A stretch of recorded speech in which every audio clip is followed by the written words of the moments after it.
kelioniam kemperiais tikrai sąlygos yra. Yra virš 20 kempingų, kurie įrengti pagal atitinkamus standartus, tiesiog atvažiavai, prisijungiai elektrą, prisijungiai kitas reikiamas priemonės, ir vasaroji. Tiesiog keliauji paskui, susirinkai, keliauji kitur. Apie 20 kempingų, Lietuvoje tai tarsi ir nedaug. Lietuva nėra didelė, tarp kitko.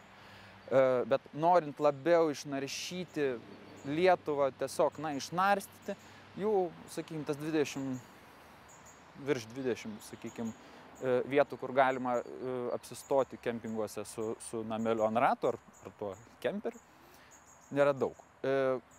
Patarimas būtų tada toks, jeigu jų neužtenka, ko gero kiekviena kaimo turizmo sodyba, kas Lietuvoje labai išplėtota, priims keliaujantis su kemperiu į savo, sakykime, kiemą. Ar tai bus galimybė prisijungti su specialiom jungtim namelio visas, vadinkim, komunikacijas? Ko gero galbūt ne, bet pagrindinius dalykus kaip elektrą, vandenį ir panašius dalykus tikrai gausite.